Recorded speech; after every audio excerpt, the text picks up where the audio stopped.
For as critically important as food plots are, and they frankly are very important to my management efforts, you know what?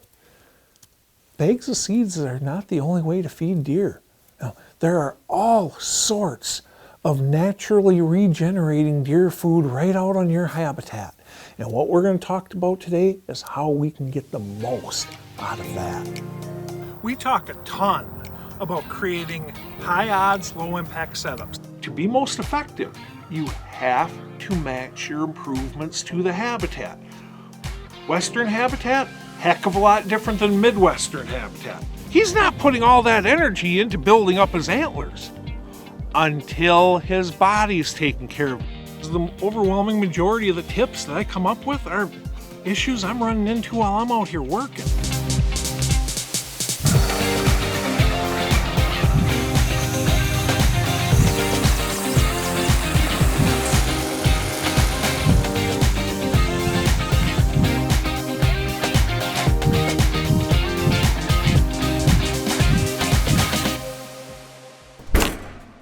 Unfortunately, one of the biggest myths in habitat improvement is that you have to have deep pockets and a tremendous amount of acreage to make a difference.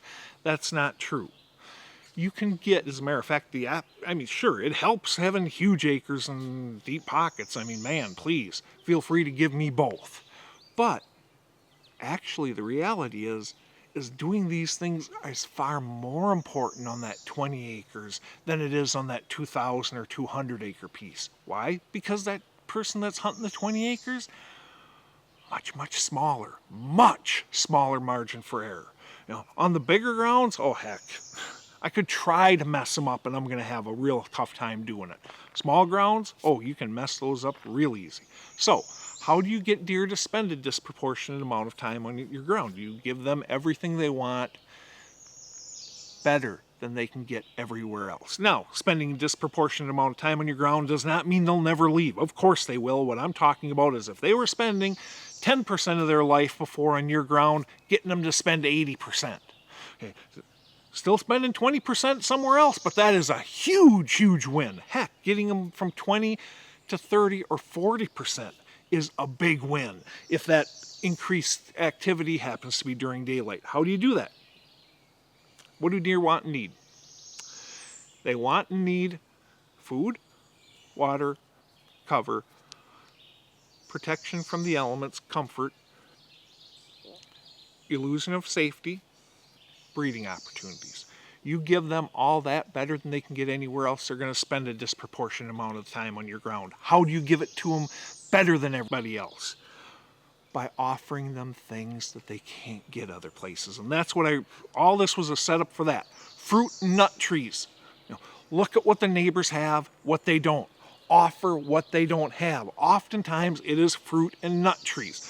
But in order to get fruit and nut trees to work for us, you know what? I can't speak for any of you. I am not a nursery expert, you know, by any stretch of the imagination. Also, my soils, my conditions aren't ideal. Now, then toss in on top of it, virtually everywhere I'm doing these things, it's a remote location. I don't live there. These are all challenges that make it far more difficult for us to grow fruit trees and nut trees. So let's talk about a few things real quick that you can do to help reverse those odds. Right off the bat, every tree a nursery sells comes with a growth zones. You know, they're good from zone 4 to zone 7. Okay, what that's saying is that this is the range that these trees potentially can grow in. Okay, jump onto USDA's website and you will find a plant zone map. All you got to do is find your location in one of those states where you're going to plant them, and it will tell you the growth zone. But it all starts with selecting the appropriate tree for your zone, for your growing conditions. You do that, and at least you're starting at the start line instead of being penalized and starting 300 yards back for the race. Grown Big TV is brought to you by 10-Point Crossbow Technologies. There is no substitute. Redneck Blinds, the best hunting blinds on the planet. Furminator, the best food plot implement on Earth. Punter Safety System. Saving lives is what we do. And by Antler King. Bigger bucks, healthier deer. This segment of Grown Big TV is brought to you by 10-Point Crossbow Technologies. There is no substitute. If you're anything like me, that last segment really excited you, frankly, because you can go ahead and you can plant these fruit and nut trees and not only help our hunting today, but we are leaving better habitat behind for us for generations to come. Now, what we're going to talk about next is how to take, nature's existing nut trees and put them on steroids. Oak savannas, frankly, they're being wiped out in the United States, which is such a shame. In the portions of the Midwest, oak savannas used to be a very, very, very common type of ecosystem.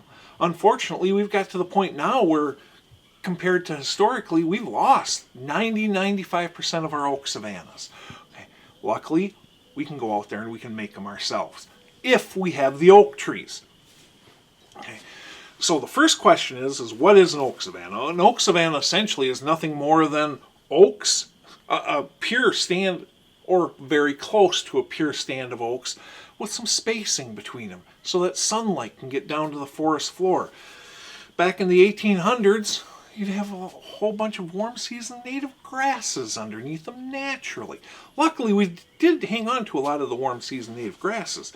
So, if we have native grasses in the area, they can go ahead and fill in naturally for us. But how do we create them? Okay. We create them by going out there and removing competing trees. What we're essentially trying to do is create an apple orchard. Whether we're talking apple trees or we're talking acorns, they're both mass crops. Okay. They both produce soft mass versus hard mass. So, by removing the competition, we go out there, we thin out those competing trees. We just made it so that the remaining trees get more sunlight and more soil nutrients. They have less competition. When we go into a woods, what we want to do is we have to work with what we got out there. Okay? In a perfect world, it would be awesome if we could make it so that the canopies of the trees, the oak trees that are remaining, there's about 10 feet between them. It's not going to work out that well. That's what we're going for. That's the goal. Right around 10 feet, 15 feet in that range there.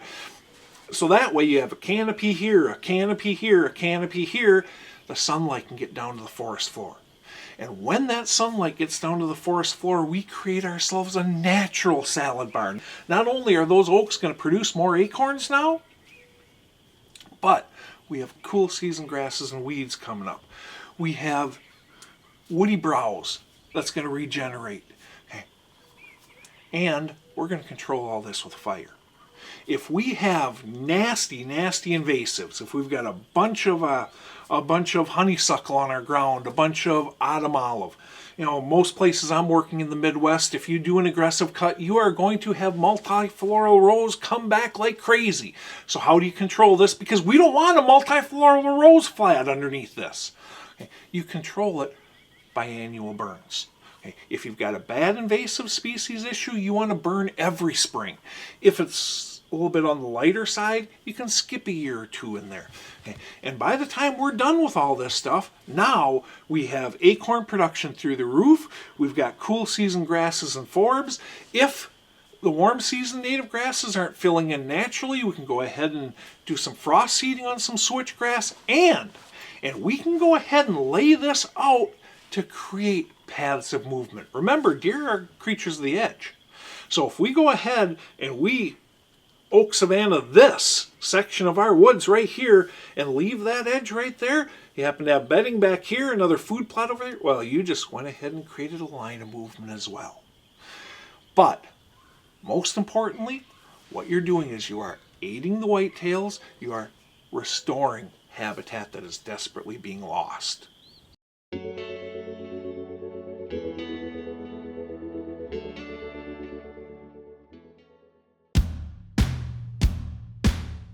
Antler King, makers of the world's best food plot products. providing the highest protein and the most tonnage. But most importantly, deer love Antler King food plots. Antler King, bigger bucks, healthier deer.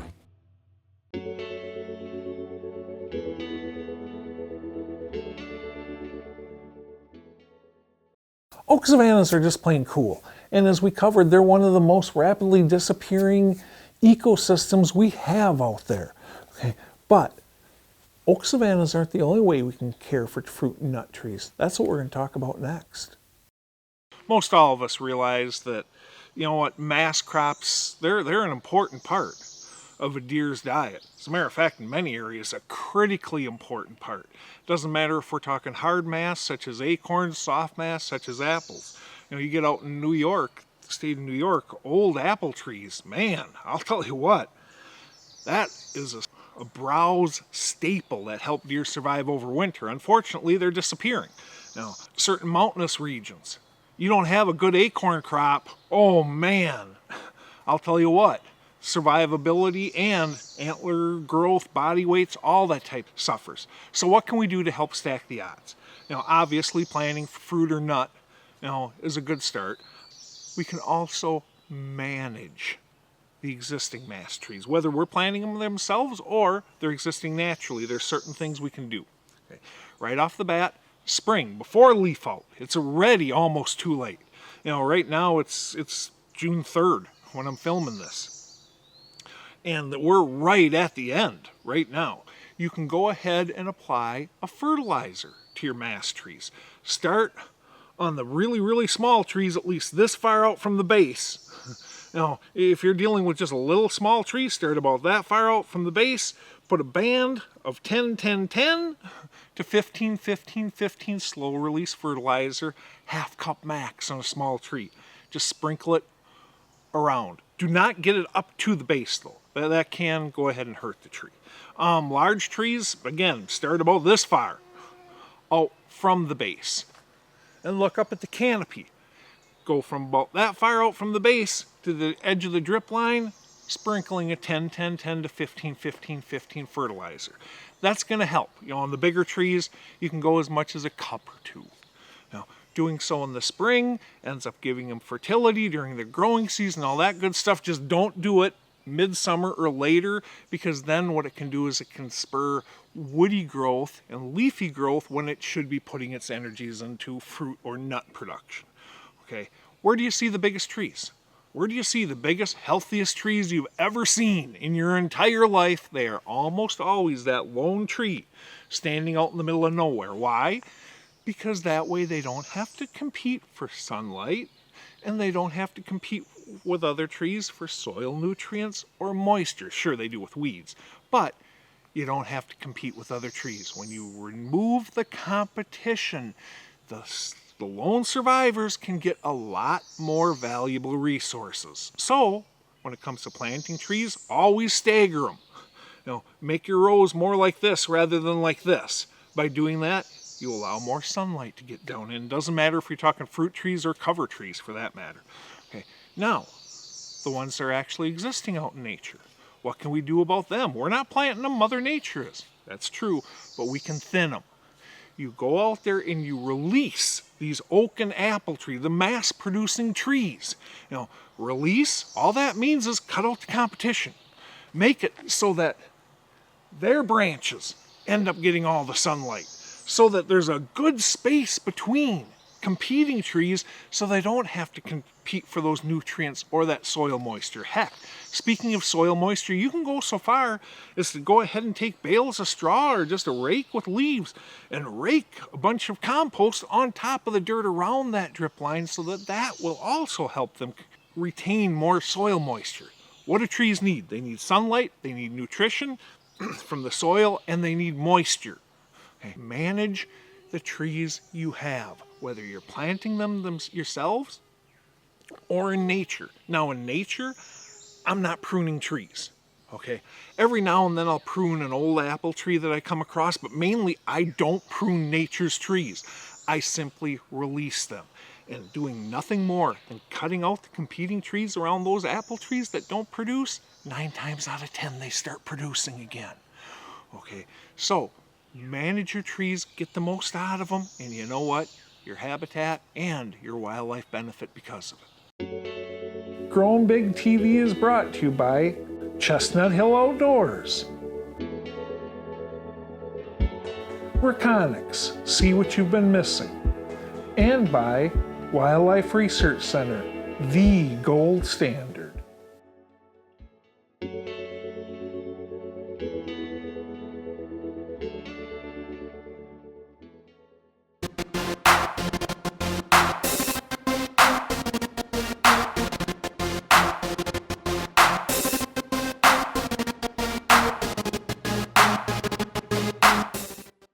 We're here with Ian Wallace of Chestnut Hill Outdoors. This gentleman has forgotten more about fruit and mass trees than I will ever probably learn.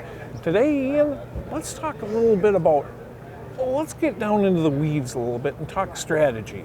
We've talked already about going ahead and putting together nurseries, matching them with the conditions, all that good stuff. We've talked about how important it is that for as great as these Dunstan chestnuts are, and they sincerely are, I mean, this is deer candy right here, people, but as for as great as these are, the advantages of going ahead and incorporating them with several varieties of apples that drop at different times, persimmons, mulberry, a plethora of fruit and nut tree options. Why? So we can have diversity, each one of them drawing heavily on the whitetails, and keep this stuff on the ground as long as we can. So along with that, what do we want to think about? As I said, obviously we need to match these plantings to the zone. We need to match them to the growing conditions and the soil conditions and such at the location. All that being equal, how do we want to lay out our nurseries, Ian?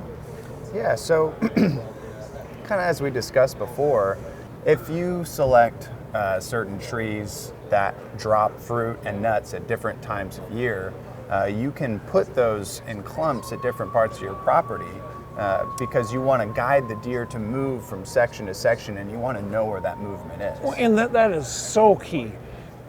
Now, yes, you want to put all your food options in areas where deer feel safe. Whenever possible, you want to put it on existing deer flows. But you want to draw a deer to a location as long as they feel safe there, that they might not have been spending a lot of time. You offer them some candy crops. I don't care if we're talking food plots or even more powerfully, if we're talking fruit and nut trees that they don't have in the area that are powerful draws. Man, you're going to suck in some deer. So Correct. You're 100% correct on that. Yeah, and then also, differentiating your land versus your neighbor's land is crucial, because your neighbor's land may be kind of a food desert. Maybe it has some herbaceous, maybe your buddy's hunting on that and he's done his work with food plots.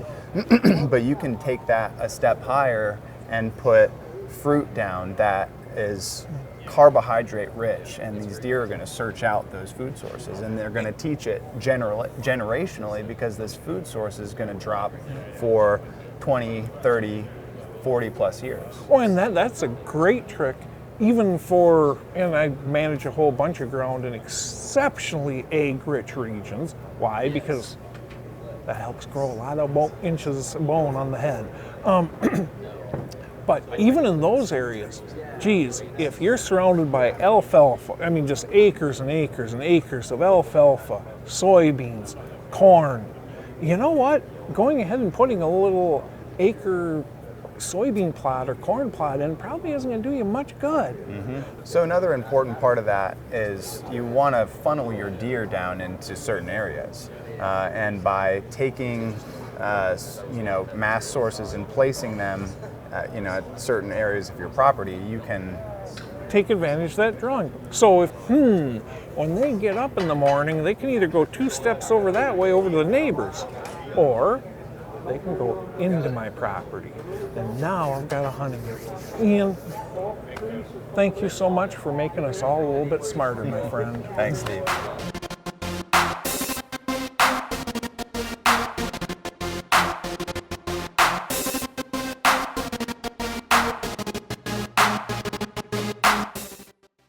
As you can see, fruit, nut trees, as you can see, going out and planting fruit and nut trees, geez, that can be a real game changer. Creating these oak savannas can be a real game changer.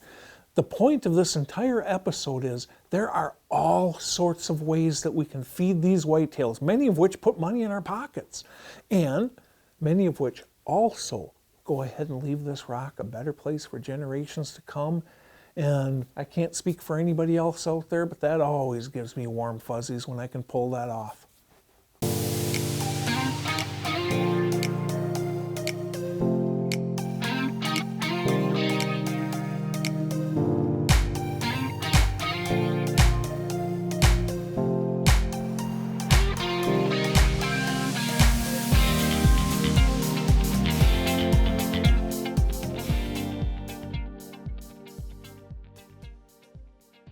Thank you for watching Growing Big TV. If you want more information, we've got the social media covered, we've got the magazine covered, we got the TV and thing covered. We are a wealth of information, and we're here to help you become better hunters and managers. Thanks again for watching Growing Big TV. Go forth and conquer, my friends.